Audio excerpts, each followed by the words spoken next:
ஸ்ரீ பிரம்ம சம்ஹிதை முதல் வச்சனத்தின் விளக்கத்தின் 11ஆம் பகுதி. அத்வைதிகள் சத்வத்தையும் ஆனந்தத்தையும் ஒரே பொருளில் எடுத்துக்கொள்கிறார்கள்.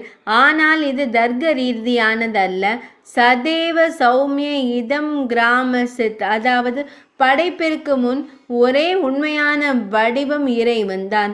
எனவே கிருஷ்ண என்ற சொல் ஒரு பெயரடை, மற்ற சொற்களும் பெயரடைகளே. சக்தியும் ஆனந்தமும் ஒரே பொருளில் பயன்படுத்தப்படுவது முற்றிலும் தர்க்கத்திற்கு எதிரானது. கௌதம ஸ்லோகத்தின் விளக்கம் பின்வருமாறு. ஸ்லோகத்தின் முதல் பாதியில் அனைத்து கவர்ச்சி சக்திகளாலும் சிறந்து விளங்கும் ஆனந்தமயமான ஆத்மா ஸ்ரீ கிருஷ்ணர் ஆவார். அதன் பிற்பகுதியில் அனைவரையும் கவரும் மற்றும் இன்பமான ஆத்மாக்கள் உள்ளன.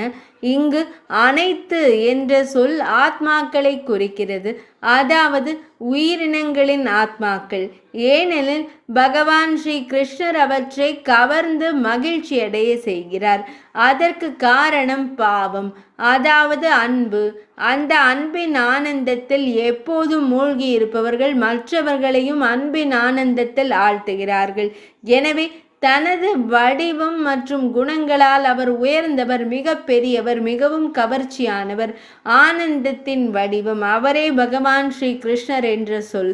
கிருஷ்ணர் என்ற சொல் தேவகி நந்தனனுக்குள் அடங்கியுள்ளது. கிருஷ்ணரின் சர்வ ஆனந்த தன்மை வாசுதேவ உபனிஷத்தில் காணப்படுகிறது. தேவகி நந்தனனோ நிகில்மானந்தேவகி நந்தன. பகவான் ஸ்ரீ கிருஷ்ணர் அசையும் மற்றும் அசையாத உலகின் அனைத்து உயிரினங்களையும் மகிழ்விக்கிறார். இங்கே ஆனந்தம் எப்போதும் பிரத்யேகமாக நிரூபிக்கப்படுகிறது. அதற்கடுத்த ஸ்லோகத்தில் வரும் அசௌ என்ற சொல் வேறெங்கும் கூறப்படவில்லை, அதாவது அது பகவான் ஸ்ரீ கிருஷ்ணருக்கே பயன்படுத்தப்பட்டுள்ளது. பட்டாஜி கூறியது போல் தத்வாத்மிகா சதி ருதிர்பவே தியோகபரிணி. ஆனால் யோகத்தின் தடைகளால் கற்பனை தன்னை கண்டு கொள்வதில்லை.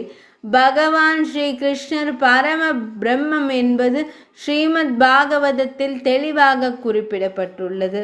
பரம பிரம்மனான ஸ்ரீ கிருஷ்ண பரமாத்மா. குதம் பரம் பிரம்ம மனுஷ்யலிங்கம். ஸ்ரீ கிருஷ்ணர் மனித வடிவில் மறைந்திருக்கும் பரம பிரம்மனாவார். மேலும் யான்மித்ரம் பரமானந்த பூர்ண பிரம்ம சனாதனம், உன்னதமான பேரின்பம், பரிபூர்ண பிரம்மம், நித்திய நபரான பகவான் ஸ்ரீ கிருஷ்ணர் நண்பன். மேலும் விஷ்ணு புராணத்தில் எத்ராபதிர்ன கிருஷ்ணாக்கியம் பரம பிரம்ம நாராகிருதி, கீதையில் பிரம்மணோஹி பிரதிஷ்டாகம் மற்றும் தபனியில் யோசௌ பரம பிரம்மே இடையனாகும். இது சாஸ்திரத்தின் கூற்றுகள் எங்கும் பகவான் ஸ்ரீ கிருஷ்ணரின் பரம பிரம்மத்துவத்தை நிலைநாட்டுகின்றன.